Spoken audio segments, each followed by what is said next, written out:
पंचदशी ग्रंथामध्ये आज नया प्रकरण आहे 10वा दशमम नाटक दीप प्रकरणम। ठीक, तर टीकाकारने मंगलाचरण किया है, उसका उच्चारण करेंगे, फिर प्रथम श्लोक की अवतरणिका को पढ़ेंगे। ठीक है। नत्वा श्री भारती तीर्थ विद्यारण्य मुनीश्वरौ अर्थो नाटक दीपस्य मया संक्षिप्य वक्षते नत्वा श्री भारती तीर्थ विद्यारण्य मुनीश्वरो अर्थो नाटक दीपस्य मया संक्षिप्त वक्षते। नत्वा श्री भारती तीर्थ विद्यारण्य मुनीश्वरौ अर्थः नाटक दीपस्य मया संक्षिप्य वक्षते। अन्वय श्री भारती तीर्थ विद्यारण्य मुनीश्वरौ नत्वा नाटक दीपस्य अर्थः मया संक्षिप्य वक्षते। ठीक है। टीकाकार कहते हैं कि श्री भारती तीर्थ और विद्यारण्य स्वामी इन दोनों को, मुनि और ईश्वर स्वरूप इन दोनों को नत्वा नमस्कार करके क्या कर रहा हूं मैं, तो नाटक दीप नाम का यह जो प्रकरणात्मक ग्रंथ है उसका अर्थ मेरे द्वारा संक्षेप से थोड़े में कहा जाता है। ठीक है ना, वक्षते कथन किया जाता है। तो चलिए आगे। चिकीर्षितस्य ग्रंथस्य निष्प्रत्युह परिपूर्णाय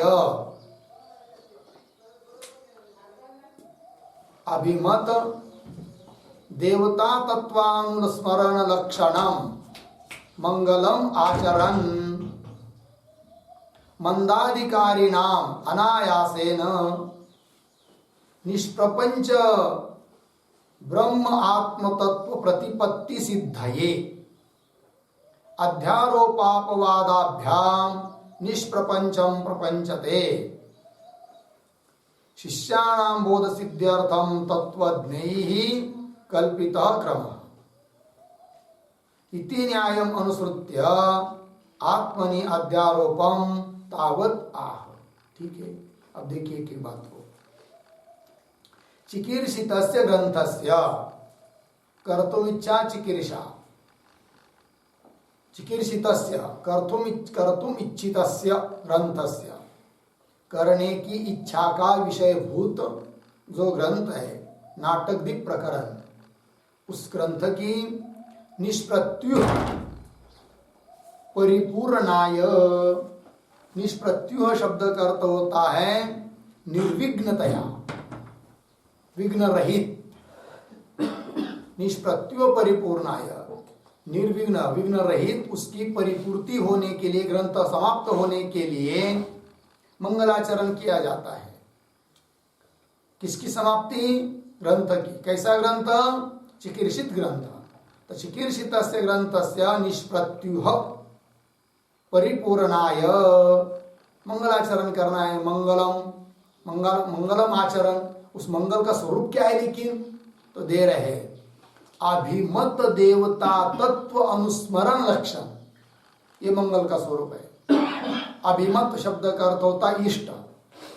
अपनी अपनी जो इष्ट देवता, उस इष्ट देवता का जो तत्व अर्थात स्वरूप, उसका अनुसंधान स्मरण, यही है मंगलाचरण का स्वरूप।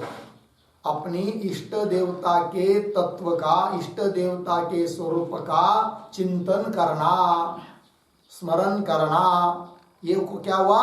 मंगल। और इस प्रकार का मंगल किस लिए करना है? परिसमाप्त है, निर्विघ्न परिसमाप्त होने के लिए। किसकी? ग्रंथ की। अभिमत देवता तत्वानुस्मरण लक्षणम मंगलम आचरण, इस प्रकार के मंगल का आचरण करते हुए। फिर आगे मंदाधिकारिणाम अनायासेन निष्प्रपंच ब्रह्म तत्व प्रतिपत्ति सिद्ध है।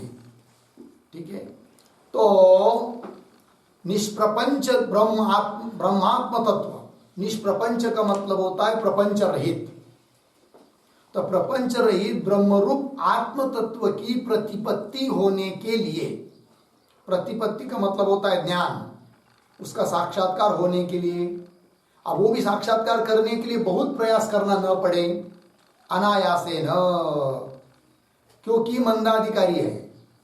तो मंदाधिकारी को यदि सायास पढ़ेंगे ब्रह्म तत्व साक्षात्कार करने के लिए तो उसमें प्रवृत्त ही नहीं होगा, अतः उनको अनायास ज्ञान होना चाहिए। तो देखिए मंदाधिकारी नाम, मंदाधिकारी लोगों को अनायासेन श्रम के बिना ही निष्प्रपंच ब्रह्मात्म तत्व प्रतिपत्ति सिद्ध है। निष्प्रपंच अर्थात प्रपंच रहित ब्रह्मरूप आत्म तत्व की, आत्म तत्व का निश्चय होने के लिए, साक्षात्कार होने के लिए ग्रंथकार की एक शैली होती है बताने की। क्या शैली होती है, क्या प्रक्रिया होती है? तो प्रक्रिया बता रहे, अध्यारोप अपवादाभ्याम निष्प्रपंचम प्रपंचते शिष्याणाम बोध सिद्ध्यर्थम तत्वज्ञ कल्पित क्रम इति न्यायम अनुसृत्य। इस न्याय का अनुसरण करके, क्या न्याय है भाइयों? अध्यारोप अपवादाभ्याम, अध्यारोप और अपवाद इन दोनों के द्वारा निष्प्रपंचम प्रपंचते, निष्प्रपंच अर्थात प्रपंच रहित परमात्मा ब्रह्म प्रपंचते, प्रपंचते का अर्थ होता है निरूप्यते, उसका निरूपण किया जाता है। किसके द्वारा? अध्यारोप अपवाद के द्वारा ब्रह्म तत्व का निरूपण किया जाता है, क्योंकि मंदाधिकारी को बिना सायास उस परमात्मा तत्व का ज्ञान हो जावे, इसलिए क्या अध्यारोप अपवाद के द्वारा निष्प्रपंचम प्रपंचते, वही आगे दिया है। शिष्याणाम बोध सिद्ध्यर्थम, शिष्यों को बोध सिद्ध होने के लिए तत्वज्ञ पुरुषैः कल्पित क्रम, तत्वज्ञ पुरुषों के द्वारा इस क्रम की कल्पना की गई है कि नहीं? किस क्रम की? अध्यारोप अपवाद रूप क्रम की कल्पना की है। ठीक है जी। इति न्यायम अनुसृत्य, इस न्याय का अनुसरण करके आत्मनि अध्यारोपम तावत, इस प्रक्रिया का हम लोग अनुसरण करना है। अतः सबसे पहले अध्यारोप किया जाएगा। अध्यारोप करना मतलब क्या? आत्मा में प्रपंच न होते हुए भी उसका आत्मा में प्रतिपादन करना, इसको कहते आरोप। क्योंकि सभी लोगों के, सभी मुमुक्षु के बुद्धि में जगत तो पहले से बैठा हुआ है, तो उसको ऐसा ही नहीं निकाल सकते। सीधा कह देंगे कि जगत उत्पन्न ही नहीं हुआ है तो सुनेगा ही नहीं, सुनने के लिए आएगा ही नहीं। अतः ठीक है भाई, तुमको जगत प्रतीत हो रहा है ना, तो है, फिर कैसा कैसा उत्पन्न हुआ उसका अध्यारोप करना, फिर अध्यारोप करने के बाद फिर धीरे से उसका अपवाद करना है। रज्जु के ऊपर सर्प है ही नहीं है, किंतु दिखाई दे रहा है। अब यदि दिखाई दे रहा है, उसको यदि कहेंगे सीधा है नहीं है, तो मानेगा नहीं, फिर उसको कहना पड़ेगा हाँ है सर्प है यहाँ पर।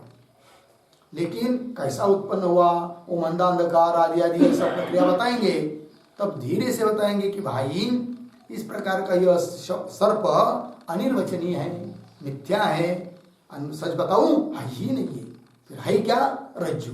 या हुआ अपवाद, पहले किया अध्यारोप, अब कर किया अपवाद।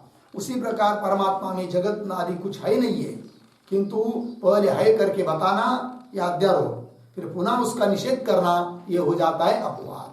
इसी क्रम का अनुसरण करते हुए अब ग्रंथकार अध्यारोप कर रहे हैं, क्योंकि मंदाधिकारी लोगों को भी विनाशायास प्रपंच, निष्प्रपंच मतलब प्रपंच रहित ब्रह्मात्म तत्व का बोध हो जावे, इसके लिए प्रक्रिया बताई जा रही है। ठीक है, अब श्लोक को पढ़ेंगे। उसके पहले अध्यारोप का लक्षण क्या है वो लिख लेंगे, फिर अपवाद का भी लिखाते हैं। तो अध्यारोप नंबर 1, वस्तुनि अवस्त्वारोप।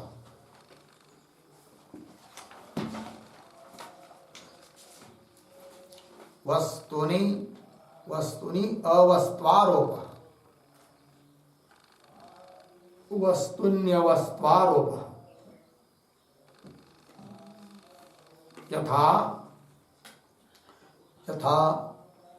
शुक्तिका शकलादौ रजतादेः, यथा शुक्तिका शकलादौ रजतादेः। ये हुआ भाई अध्यारोप। आरोप कहिए, अध्यारोप कहिए। अब अपवाद को लिखिए। अपवाद बराबर अधिष्ठाने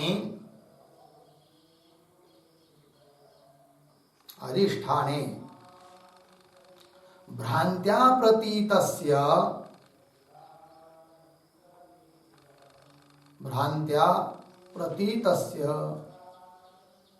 अधिष्ठान व्यतिरेकेण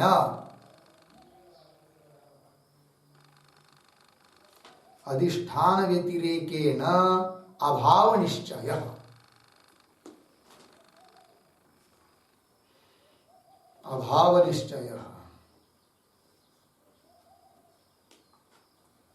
ठीक है, देखो भाई, अधिष्ठान में भ्रांति से प्रतीत जो है सर्पादि रजतादि, तो प्रतीतस्य जो प्रतीत हो रहा है उसका अधिष्ठान व्यतिरेकेन अभाव निश्चय। अधिष्ठान से व्यतिरिक्त वो है ही नहीं, अधिष्ठान व्यतिरेकेन। ठीक है ना जी। अधिष्ठाने भ्रांत्या प्रतीतस्य अधिष्ठान व्यतिरेकेन अभाव निश्चय, मतलब उसके अभाव का निश्चय। ठीक है ना जी। हाँ, तो कल क्या हुआ तात्पर्य? अधिष्ठान में भ्रांति से प्रतीत पदार्थ का अधिष्ठान से व्यतिरिक्त है ही नहीं, वो अधिष्ठान से व्यतिरिक्त अभाव निश्चय, अर्थात अधिष्ठान ही है यह निश्चय। इसका मतलब है अपवाद है कि उसका जो अभाव है वो अधिष्ठान स्वरूप है, अर्थात वो कल्पित है। अर्थात अधिष्ठान से व्यतिरिक्त उसका क्या नहीं है, कुछ नहीं है, अभाव नहीं। अधिष्ठान व्यतिरेकेन अभाव निश्चय, मतलब अधिष्ठान स्वरूप ही उसका क्या है, अभाव है ही नहीं, वो उसका अभाव ही है और अधिष्ठान स्वरूप है। ये कहना क्या है, अपवाद। रज्जु के ऊपर सर्प जो प्रतीत हो रहा है भ्रांति के कारण, तो प्रतीत होने वाला जो सर्प है वह क्या, उसका अभाव ही है। अधिष्ठान व्यतिरेकेन अभाव निश्चय अपवाद लग गया। ये तो प्रपंच जो है, समस्त प्रपंच जगत ब्रह्म में प्रतिपादन करना, ये हो जाएगा अध्यारोप। पुनः उस अधिष्ठान से अतिरिक्त प्रपंच है ही नहीं, ये बताना क्या हो जाएगा, अपवाद। ठीक है, चलिए श्लोक को पढ़िए। परमात्मा द्वयानंद पूर्णः पूर्वं स्वमायया स्वयमेव जगद्भूत्वा प्राविशज्जीवरूपतः परमात्मा द्वयानंद पूर्ण पूर्व स्वमायया स्वयमेव जगद्भूत्वा जीवरूपतः। परमात्मा अद्वयानंद पूर्ण पूर्वं स्वमायया स्वयं एव जगत भूत्वा प्राविशत जीव रूपतः। अन्वय पूर्वं अद्वयानंद पूर्ण परमात्मा,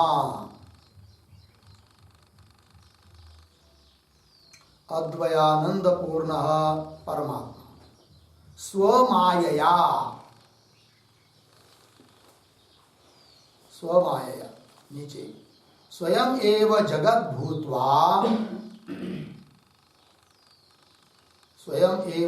भूत्वा जीव रूपतः प्राविशत।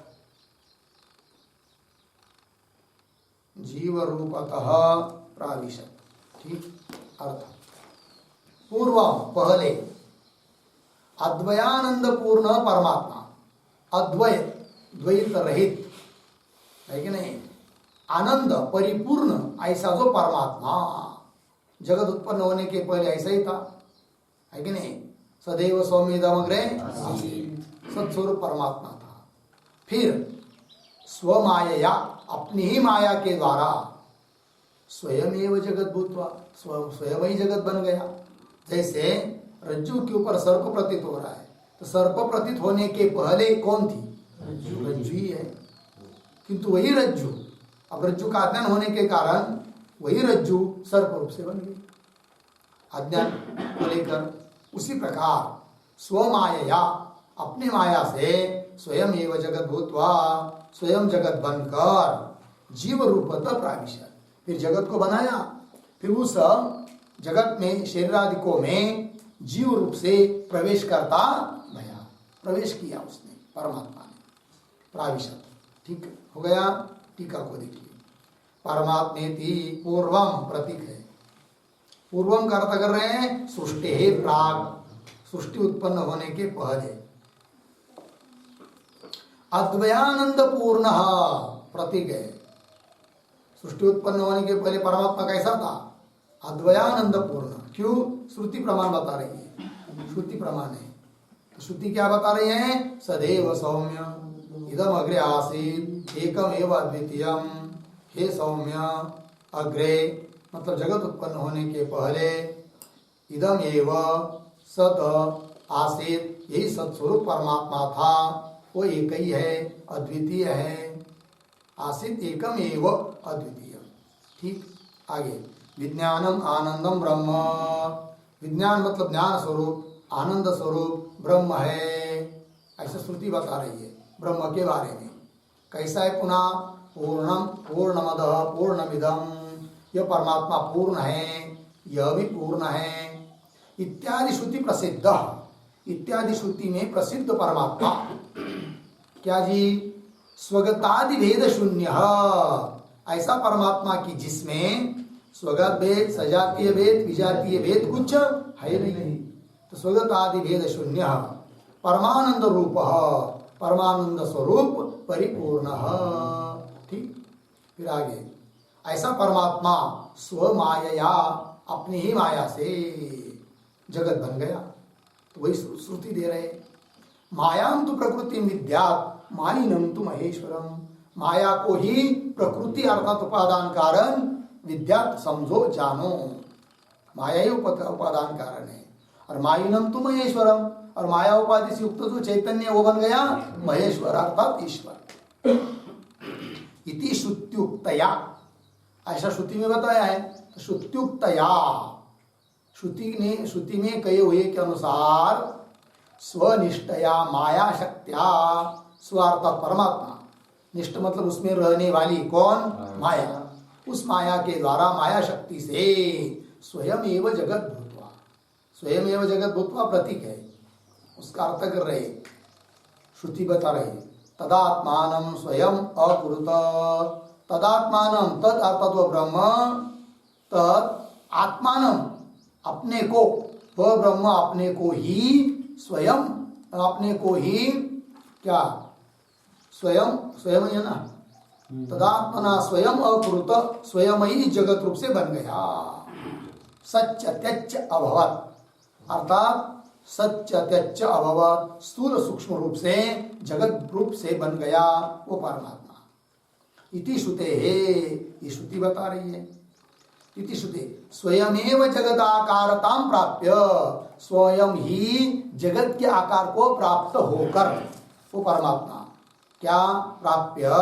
जीव स्वरूपतः प्राविशत, और जीव के रूप से, जीव रूप से उन शरीरों में प्रवेश करता भया वो परमात्मा जीव स्वरूपतः प्राविशत। इसके लिए प्रमाण दे रहे, तत्सृष्ट्वा तदेव अनुप्राविशत, तद अर्थात इस समस्त प्रपंच को उत्पन्न करके, शरीर आदि को उत्पन्न करके, तदेव अनुप्राविशत, उसी में वो प्रवेश करता भया। लग गया अर्थ? आगे और श्रुति का प्रमाण दे रहे, अनेन जीवेन आत्मना अनुप्रविश्य, इस जीव रूप आत्मा के द्वारा, आत्मा के रूप से अनुप्रविश्य, प्रवेश करता है। इत्यादि श्रुतैः जीव रूपेण प्रविष्टवान इत्यर्थः। इत्यादि श्रुतेः, इत्यादि श्रुति रूप प्रमाण के बल पर यह निश्चय हो जाता है कि जीव रूपेण प्रविष्टवान, ये समस्त प्रपंच को अपनी माया से उत्पन्न किया और इस प्रपंच में जीव रूप से भगवान प्रवेश कर गए, उन्होंने प्रवेश किया, ये बात। अब आगे चलिए। ननो परमात्मन एव एकस्य सर्वशरीरेषु प्रविष्टत्वे पूज्य पूजकादि भावेन प्रतीयमान उत्तमादम भाव विरुद्धेत इति आशंक्य आह। अब पूर्व पक्षी शंका कर रहा है। वह कहता है कि परमात्मन एव एकस्य, एकमात्र परमात्मा ही अकेला सभी शरीरों में प्रवेश करता भया। सभी शरीरों में कौन है? एक ही परमात्मा है। और ऐसी यदि बात है तो व्यवहार में, जगत में एक पूज्य है, पूजा करने योग्य है, और एक पूजक है, पूजा कराने के लिए योग्य है। ये भेद क्यों होना चाहिए? फिर ये भेद तो नहीं होना चाहिए, क्योंकि सभी के शरीर में कौन है? एक ही परमात्मा है। फिर पूज्य पूजक भाव भी नष्ट होगा, ऐसी शंका कर रहा है। कौन? ननु परमात्मन एव एकस्य, एकमात्र परमात्मा ही सर्व शरीरेषु प्रविष्टत्वे, सभी शरीरों में वो यदि प्रवेश कर किया हुआ है तो पूज्य पूजकादि भावा भावे न, पूज्य और पूजक ये भाव है कि नहीं भेद? पूज्य पूजकादि भावे न प्रतीयमान, इस रूप से प्रतीत होने वाला जो उत्तम अदम भाव, ये उत्तम है, जो पूज्य है ये उससे अदम है क्योंकि पूजक है। तो उत्तम अदम भाव विरुद्धेत, इस उत्तम अदम भाव को क्या आएगा? विरोध आएगा। कब? सभी शरीरों में एक ही परमात्मा ने प्रवेश किया है, ऐसा मानोगे तब। इति आह, शंका होने पर उत्तर दे रहे। विष्णुवाद्युत्तम देहेषु प्रविष्टो देवता भवेत्, मर्त्याद्यधमदेहेषु स्थितो भवति मर्त्यता। विष्णुवाद्युत्तमदेहेषु प्रविष्टो देवता भवेत्, मर्त्याद्यधमदेहेषु स्थितो भवति मर्त्यता। विष्णुवादि उत्तम देहेषु प्रविष्टः देवता भवेत्, मर्त्यादि अधम देहेषु स्थितः मर्त्यतां भजति मर्त्यताम्। अन्वय लगभग सरल है, केवल अंतिम दो शब्दों को मर्त्यताम भजति इतना ही करना है। अर्थ देखिए, विष्णुवादि उत्तम देहेषु प्रविष्टः, ठीक है ना? तो सभी शरीरों में एक परमात्मा ही प्रवेश कर चुका है, ऐसा मान लेने पर भी पूज्य पूजक भाव अर्थात उत्तम अदम भाव नष्ट नहीं होता है। इस बात को समझा रहे हैं कौन? ग्रंथकार। तो क्या कर रहे हैं देखो, तो विष्णुआदि उत्तम भावेशु, परमात्मा तो एक ही है, किंतु विष्णु ऐसे उत्तम शरीर में जब वो प्रवेश कर जाता है तो वो पूज्य बन जाता है। और मनुष्य इत्यादि अधम शरीर में प्रवेश कर जाता है तब वो क्या बन जाता है जी? सेवक पूजक बन जाता है, ठीक है ना? तो भेद हो गया। जैसे उदाहरण, विद्युत ये बिजली एक ही है, ठीक है नहीं? किंतु एक होने पर भी जब उपाधि भूत बड़े बल्ब में प्रवेश कर जाती है तो बड़ा प्रकाश देती है, और छोटी जीरो बल्ब में प्रवेश कर जाती है तब छोटा सा प्रकाश देती है जिसमें पढ़ भी नहीं सकते, है कि नहीं?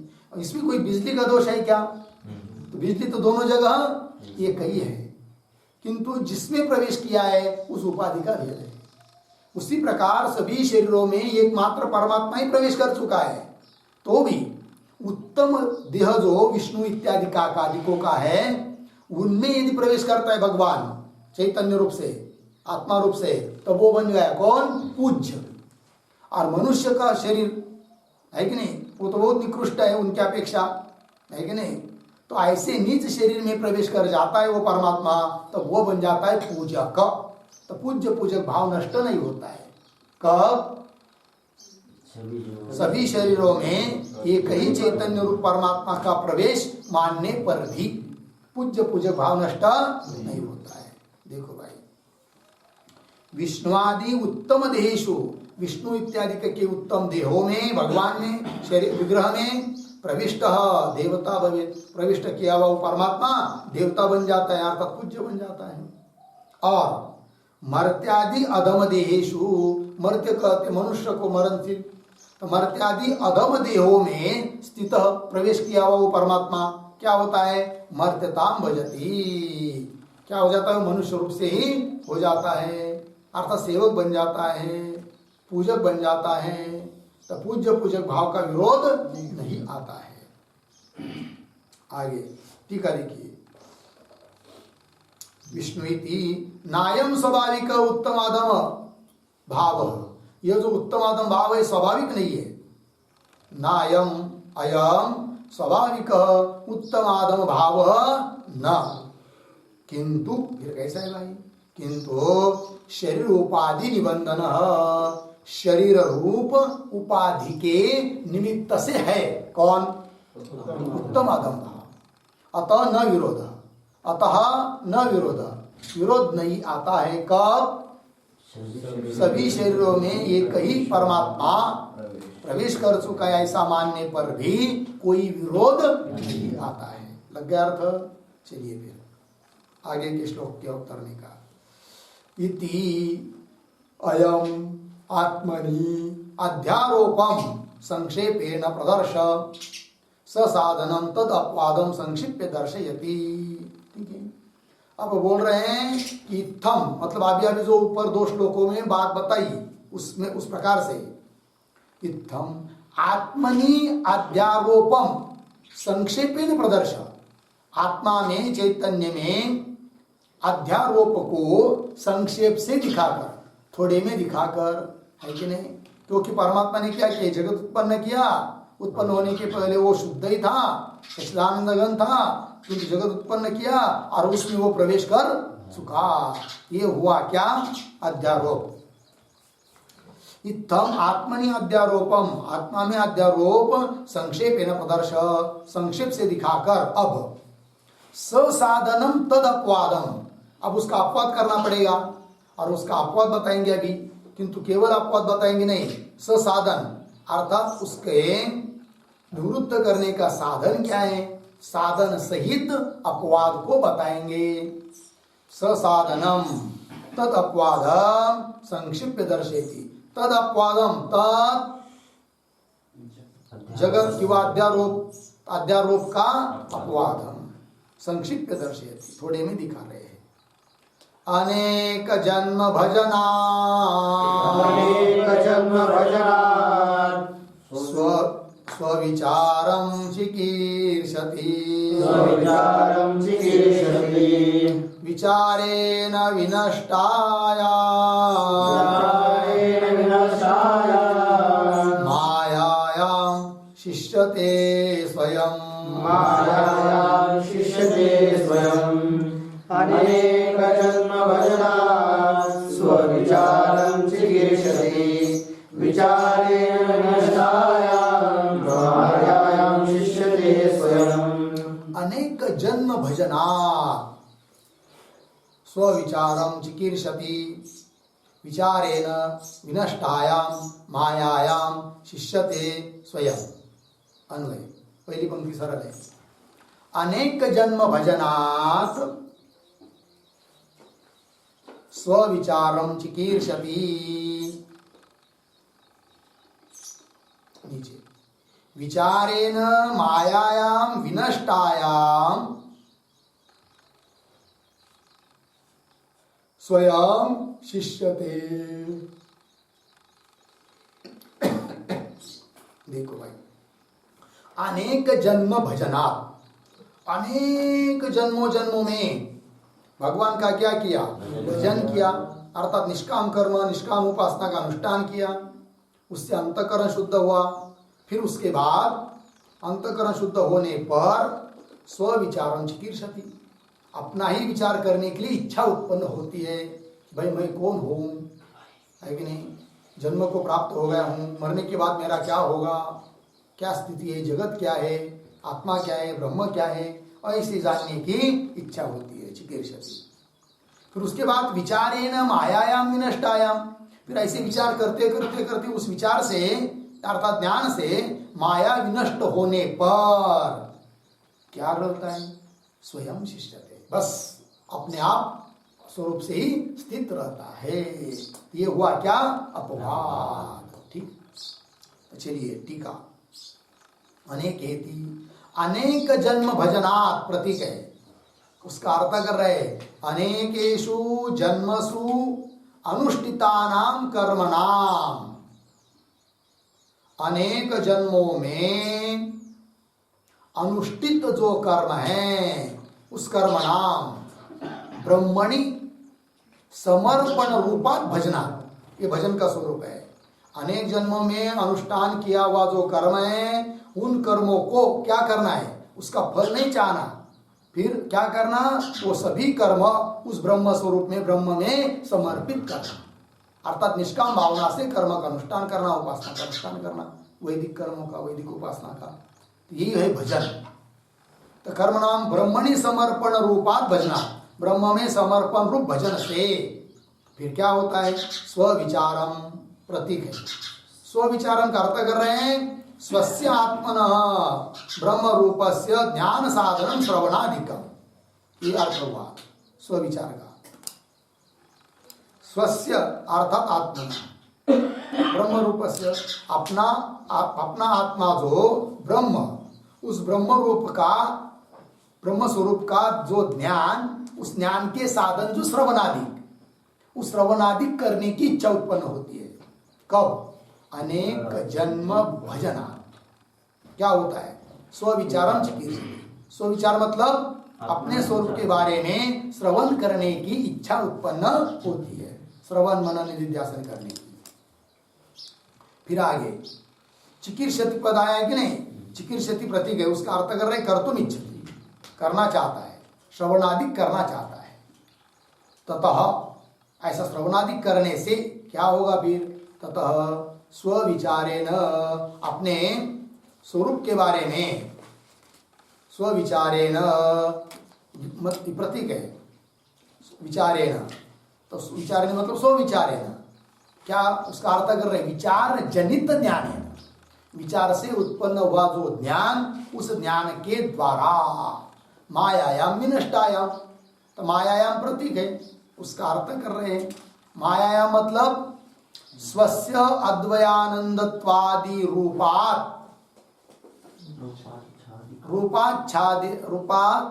रूपाच्छादिकायाम अज्ञान अविद्यादि शब्दवाच्यायाम विनष्टायाम, विनष्टायाम का अर्थ कर रहे हैं निवृत्तायाम, मायायाम निवृत्तायाम, विनष्टायाम, माया निवृत्त होने पर। किससे निवृत्त होगी माया? स्वविचार, विचार जनित ज्ञान के द्वारा।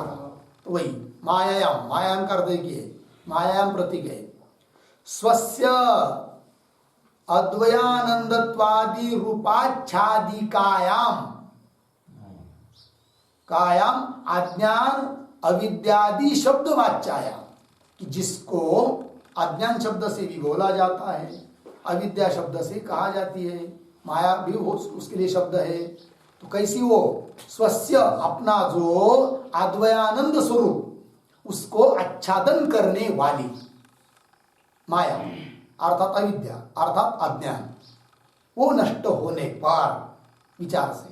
देखिए भाई, स्वस्य अद्वयानंद रूपत्वादि अद्वयानंद रूप अद्वयानंदत्वादि रूपाच्छादिकायाम, अद्वयानंद रूप का आच्छादन करने वाली है कि नहीं, ऐसी माया अज्ञान अविद्यादि शब्द वाच्यायाम मायायाम विनष्टायाम, ऐसी माया नष्ट होने पर निवृत्तायाम क्या बचता है, स्वयं अद्वयानंद पूर्ण, स्वयं तो अद्वय मतलब द्वैत रहित परिपूर्ण आनंद रूप परमात्मा एवं अवशिष्यते, परमात्मा ही शेष रहता है, अपना स्वरूप ही स्थित स्वरूप ही शेष रहता है, स्वरूप ही बचता है, बाकी सबका क्या हो जाता है, अपवाद।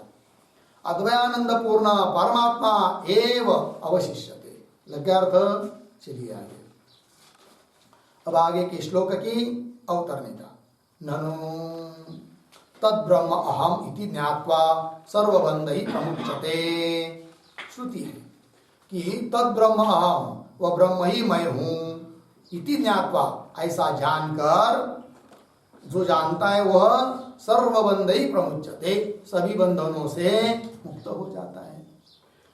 इत्यादि श्रुति भी, इत्यादि श्रुति के द्वारा बंध निवृत्ति लक्षण से मोक्षस्य, मोक्ष का स्वरूप क्या, बंध की निवृत्ति, तो बंध की निवृत्ति लक्षण अर्थात निवृत्ति स्वरूप जो मोक्ष, बंध की निवृत्ति रूप जो मोक्ष, मोक्षस्य ज्ञान फलत्व अभिधानात्, और वो मोक्ष किसका फल है, ज्ञान का फल है, ज्ञान से ही मोक्ष मिलता है।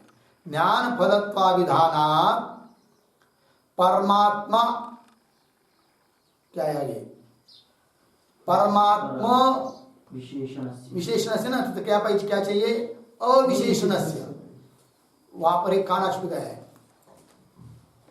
परमात्मा विशेषण से ऐसा रहना चाहिए, तब होगा वो परमात्मा, हाँ परमात्मा अविशेषणस्य, शब्द चाहिए वहां पर अवशेषणस्य, अविशेषणस्य का मतलब अवशेषणस्य। अब देखिए, तत्फलता अभिधानम अनुपपन्नम इति आशंक्य। ठीक है जी, शंका है, आशंक्य, ननु से लेकर आशंक्य तक शंका ग्रंथ है कि नहीं, पूर्व पक्षी शंका कर रहा है, इस प्रकार की शंका होने पर आह उत्तर दिया जाएगा श्लोक से। तो क्या शंका उड़ रही है, शंका को समझ लीजिए पहले।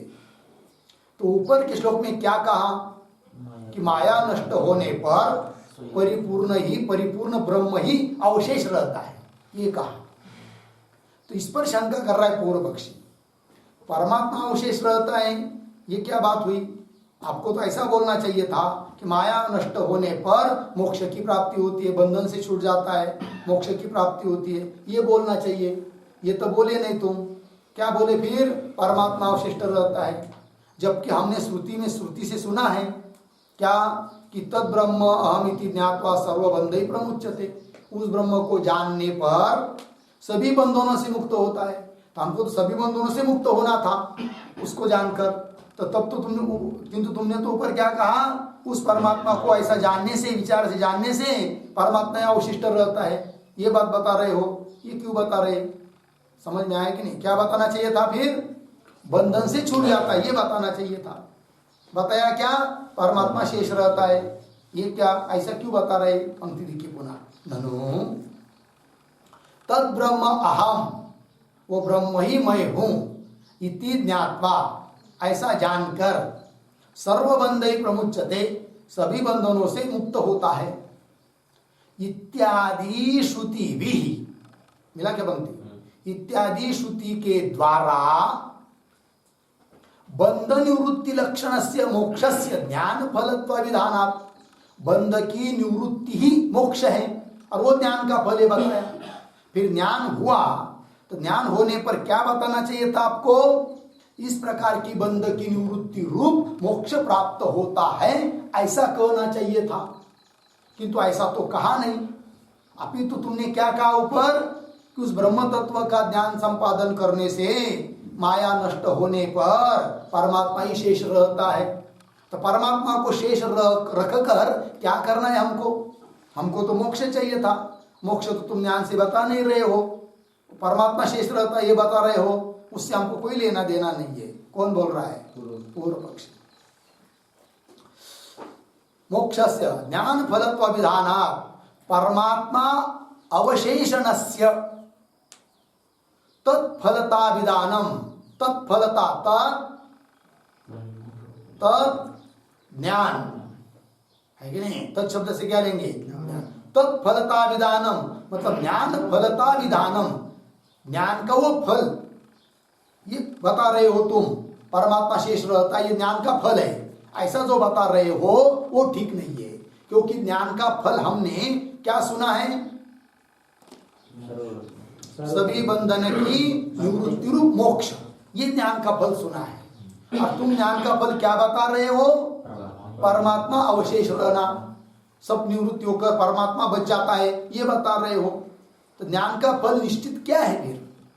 ज्ञान का फल बंधन की निवृत्ति और मोक्ष है अथवा परमात्मा शेष रहना ये है? बताओ। ये शंका कर रहा है कौन? पूर्व पक्षी। परमात्मा अवशेषणस्य तत्फलता विधानम अनुपपन्नम, ऐसा उस ज्ञान का फल बताना अनुपपन्न है, उचित नहीं है, अनुचितम इति आशंका। ऐसी शंका करता है पूर्व पक्षी। तो उत्तर दे रहे अद्वयानंद रूपस्य सद्वयत्वं च दुःखिता बन्धः प्रोक्त स्वरूपेण स्थितिर्मुक्तिरितीर्यते। अद्वयानंद रूपस्य सद्वयत्वं च दुःखिता बन्धः प्रोक्त स्वरूपेण स्थितिर्मुक्तिरितीर्यते। अद्वयानंद रूपस्य सद्वयत्वं च दुःखिता बन्धः प्रोक्त स्वरूपेण स्थिति मुक्ति इति ईर्यते। उत्तर दे रहे, अन्वय सरल है, अर्थ देखिए। अद्वयानंद रूपस्य कस्य? आत्मनः। अद्वयानंद द्वैत रहित आनंद स्वरूप जो आत्मा है कि नहीं, वह यदि द्वैत से प्रतीत होता है तब दुख है। क्या कर रहे? अद्वयानंद रूपस्य सद्वयत्वं च दुःखिता, यदि उसमें द्वैत भाव भेद प्रतीत होता है किसी भी प्रकार का तब क्या होता है? उससे दुःखिता है कि नहीं? अद्वयानंद रूपस्य सद्वयत्वं च दुःखिता, बंध प्रोक्त वही बंध है। इस प्रकार का दुख प्राप्त होना ही क्या है? बंध है। दुःखिता बंध प्रोक्त। फिर मोक्ष क्या बताया है? स्वरूपेण स्थिति मुक्ति इतीर्यते, और स्वरूप में स्थित होना यही क्या है? मुक्ति है। तो हमने ऊपर जो कहा ज्ञान का फल परमात्मा अवशेष रह जाता है, तो अर्थात स्वरूप स्थिति हो जाती है, यही तो मुक्ति है। मोक्ष कोई अलग चीज है ये बात नहीं है। यही बंधन की निवृत्ति है, यही मोक्ष है, और यही ब्रह्म का परमात्मा का अवशेष रहना है। शब्दों का भेद है, अर्थ में कोई भेद नहीं है। ये उत्तर दिया।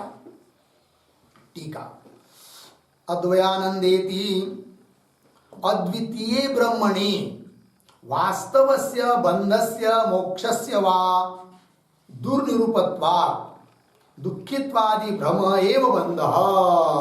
ठीक है जी।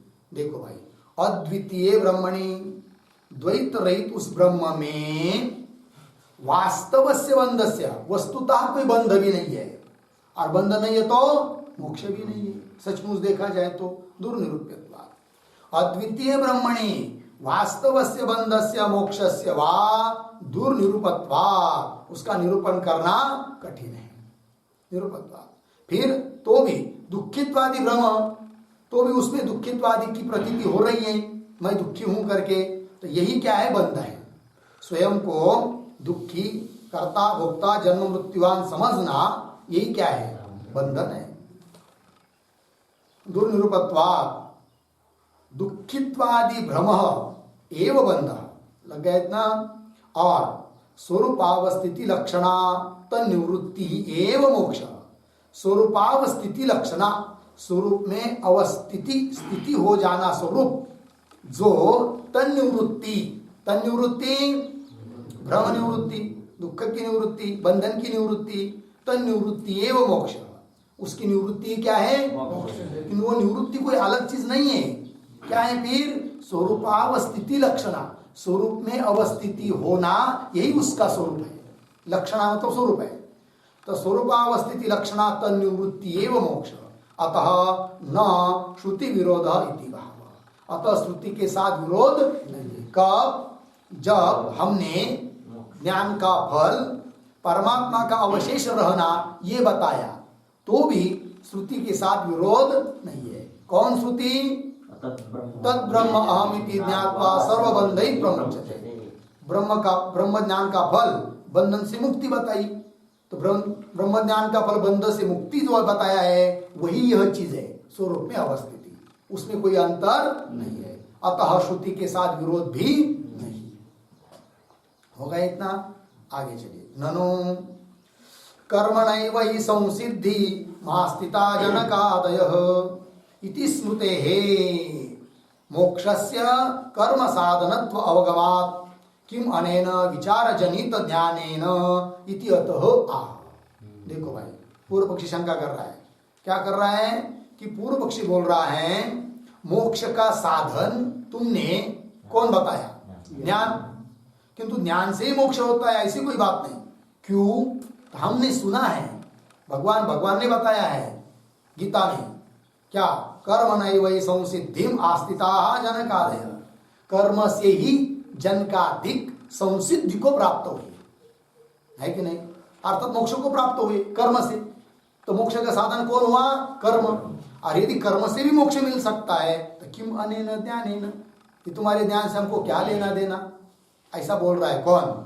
पूर्व पक्षी। ननु कर्मणा एव हि संसिद्धिम आस्तिता जनकादयः इति स्मृते, स्मृति वचन के अनुसार मोक्षस्य कर्म साधनत्व अवगमात्। मोक्ष कैसा है? कर्म रूप साधन से साध्य है। अर्थात मोक्ष का साधन हुआ कर्म, अर्थात कर्म का फल हुआ मोक्ष। मोक्षस्य कर्म साधनत्व अवगमात्, ऐसा जाना जाता है। अवगमात् निश्चयात् किम अनेन विचार जनित ज्ञानेन। तो पूर्व पक्षी बोल रहा है तुम जिस ज्ञान को बोल रहे हैं कि जो ज्ञान विचार से उत्पन्न होता है, उस ज्ञान से हमको क्या प्रयोजन? हमको तो मोक्ष चाहिए और कर्म से मोक्ष होता है ऐसा भगवान ने बताया। तो हम कर्म करेंगे तो हमारा मोक्ष हो जाएगा, हमको क्या तुम्हारे ज्ञान से लेना? ये बोल रहा है कौन? पूर्व पक्षी। किम अनेन विचार जनित ज्ञानेन इति अतः आह। तो उसका उत्तर दे रहे अविचार कृतो बंधो, अविचार कृतो बंधो विचारेण निवर्तते, विचारेण निवर्तते। तस्मात् जीव परात्मानो, तस्मात् जीव परात्मानो सर्वदैव विचारयेत्, सर्वदैव विचारयेत्। अविचार कृतो बंधो विचारेण निवर्तते, तस्मात् जीव परात्मानो सर्वदैव विचारयेत्। अविचार कृतः बंधः विचारेण निवर्तते, तस्मात् जीव परमात्मानो सर्वदा एव विचारयेत्। ठीक है, अन्वय सरल है। अविचार कृत बंधः, अविचार करेंगे, विचार नहीं करेंगे तो क्या है? बंधन है। स्वरूप का विचार नहीं करेंगे मैं कौन हूं तो बंध है। और विचारेण निवर्तते, अविचार से बंध है तो बंध किससे निवृत्त होगा? फिर विचार से। तो विचारेण निवर्तते, इसलिए सब हर एक मुमुक्षु को क्या करना चाहिए? विचार ही करना चाहिए। तस्मात् जीव परमात्मा, और उस विचार का विषय कौन? जीव परमात्मा। ये नहीं कोई विचार करना चाहिए तो किसी का दूसरी चीज का विचार करते बैठे, ये ऐसा नहीं करना चाहिए। नहीं तो बस कोई कहेगा भाई हम 6 साल से विचार कर रहे हैं इस भैंस के सिंह में मैं बैठूंगा कि नहीं बैठूंगा, तो हमको तो मोक्ष नहीं मिल रहा है, तो कैसा मिलेगा? क्योंकि विचार का विषय भिन्न रखा तुमने, है कि नहीं? विचार का विषय कौन होना चाहिए? जीव और परमात्मा। वही तस्मात् जीव परमात्मा नो, उनके बारे में ही सर्वदा एव विचारयेत्, विचार करे। टीका अविचारेति, विचार प्राग भावोपलक्षित अज्ञान कृतस्य बंधस्य न विचारजन्य ज्ञानात् अन्यतः निवृत्ति उपपद्यते। ठीक है, ये सिद्धांत बता रहे हैं। तो विचार का जो प्राग भाव, ठीक, पूर्वी का अभाव, विचार न करना, उस विचार प्राग भाव से उपलक्षित लेना है अज्ञान। उस अज्ञान के द्वारा किया गया है बंध।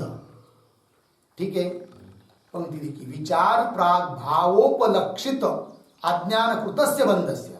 विचार के प्राग भाव से उपलक्षित मतलब विचार के प्राग भाव से और अन्य का ग्रहण करना, किसका? अज्ञान का। उस अज्ञान के द्वारा किया हुआ है कौन? बंध। ऐसा जो बंध है वो किससे निवृत्त होगा फिर? बंधस्य न विचारजन्य ज्ञानात् अन्यतः। विचारजन्य ज्ञानात् अन्यतः निवृत्ति ही न उपद्यते। विचारजन्य जो ज्ञान, उससे ही उस बंध की निवृत्ति होती है। विचारजन्य जो ज्ञान, उस ज्ञान से अतिरिक्त और किसी भी उपाय से उस बंधन की निवृत्ति नहीं होती है। विचारजन्य ज्ञान अन्यतः मतलब अन्य उपाय से, कर्म आदि उपाय से निवृत्ति ही न उपपद्यते, निवृत्ति नहीं हो सकती है। तो फिर इस सिद्धांतियों को पूछेगा वो पूर्व पक्षी, हमने जो प्रमाण रूप से स्मृति वचन दिया, कौन सा? कर्मणैव संसिद्धि मास्ता जनकादय, उसकी संगति कैसे लगाओगे फिर? तब सिद्धांति कर रहे, उसकी संगति लगा रहे हैं। उदाहरण स्मृतो, उदाहरण रूप से दी हुई जो स्मृति है, उस स्मृति में तो संसिद्धि शब्देन चित्त शुद्धि एव विधीयते न मोक्ष इति भाव। संसिद्धि शब्द का अर्थ मोक्ष नहीं लेना, क्या लेना है? चित्त की शुद्धि, है कि नहीं? तो कर्म से ही मोक्ष मिलता है, ऐसा पूर्व पक्षी को क्यों लगा? संसिद्धि शब्द का अर्थ मोक्ष किया। हाँ, पूर्व पक्षी ने संसिद्धि शब्द का अर्थ क्या किया? मोक्ष किया। तब उसको ऐसा लगा कि कर्म से मोक्ष मिलता है, किंतु संसिद्धि शब्द का अर्थ मोक्ष नहीं है, अपितु संसिद्धि शब्द का अर्थ है चित्त की शुद्धि, और वो किससे होती है? कर्म से। इसमें तो कोई दिक्कत नहीं है। तो कर्म से चित्त की शुद्धि होती है, मोक्ष की प्राप्ति नहीं। तो जनकादिकों ने कर्म किया और उस कर्म से उनको क्या प्राप्ति हुई? चित्त की शुद्धि। और चित्त शुद्ध होने पर जब उन्होंने विचार किया तब उनको ज्ञान हुआ। ये तात्पर्य है। उदाहरण स्मृतौ संसिद्धि शब्देन चित्त शुद्धि एव विधीयते न मोक्ष इति भाव। ठीक, आगे विचारेण बंध निवृत्ति उक्ता, विचार से बंध की निवृत्ति कही। फिर प्रश्न आता है किम विषयेण विचारेण, किस विषय विचार करने से बंध की निवृत्ति होगी, अर्थात विचार का विषय क्या होना चाहिए, ये प्रश्न। तब उत्तर दे रहे हैं श्लोक के उत्तरार्ध से। हाँ, किम विषयेण विचारेण इति आह तस्मादिति तत्व साक्ष। बर ठीक है, विचार का विषय कौन? जीव और परमात्मा। किंतु विचार कब तक करे? तो कह रहे तत्व साक्षात्कार पर्यंतम सर्वदा विचारम कुर्यात्। विचार को रोकना नहीं है, कब तक? जब तक तत्व साक्षात्कार नहीं होता है। तो विचार की अवधि, मर्यादा, सीमा कहाँ तक, कब तक विचार करना है? तत्व साक्षात्कार होने तक। एक बार का ब्रह्म तत्व का साक्षात्कार हुआ, अब उसके बाद विचार करने की जरूरत नहीं है। लग गया अर्थ? तो तत्व साक्षात्कार पर्यंतम सर्वदा विचारम कुर्यात् इत्यर्थः। लग गया भाई अर्थ? हाँ, आगे क्या है फिर? बस अब कल करते हैं, हो जाएगा ना? तो एक श्लोक लेंगे। तत्र जीव स्वरूपम तावन निरूपयते। ठीक है भाई, जीव और परमात्मा का विचार करने के लिए कहा, तो जीव का स्वरूप क्या है बताओ फिर। तब कह रहे तत्र जीव स्वरूपम तावत निरूपयति, जीव का स्वरूप क्या है उसका निरूपण कर रहे ग्रंथकार। अहमित्यभिमन्ताय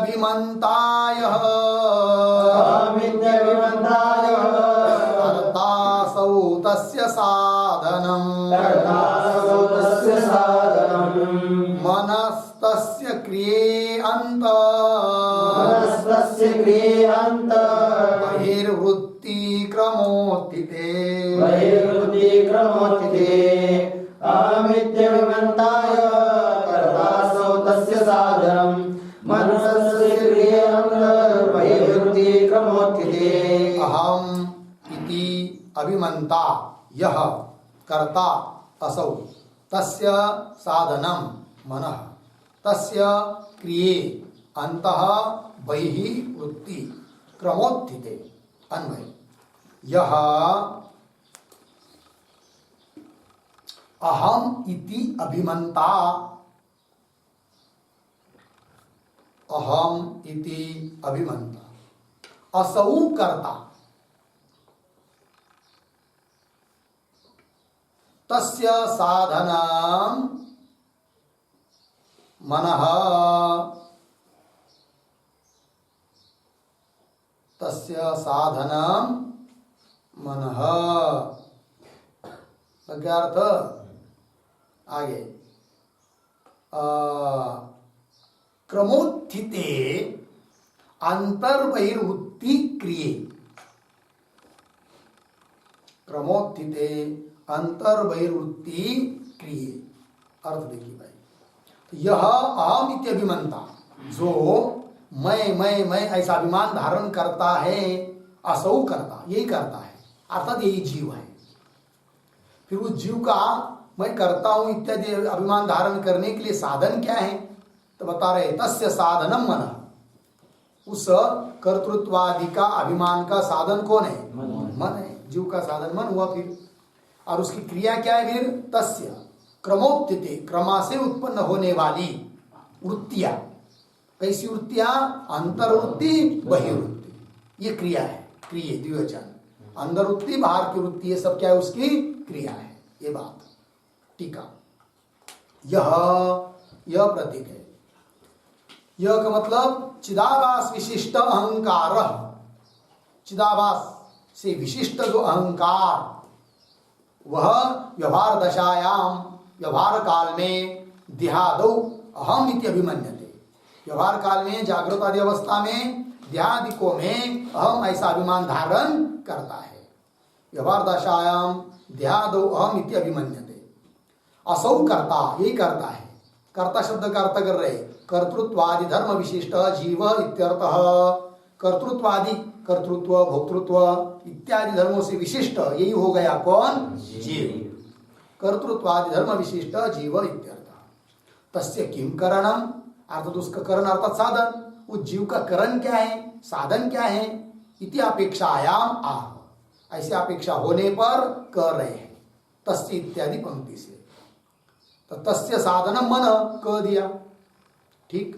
तो मन मतलब क्या कामादिवृत्तिम कामादिवृत्तिमान अंतकरण भाग मन है कि नहीं मन साधन है तो मैं इस मन कैसा मन का स्वरूप क्या है कामादि वृत्ति वाला अंतकरण का एक भाग विशेष क्योंकि अंतकरण की चार भाग है कि नहीं कौन कौन मन बुद्धि चित्त अहंकार तो उसका एक भाग कि जो कामादि वृत्ति वाला है ऐसा जो अंतकरण का एक भाग मन वो मन ही उसका साधन है।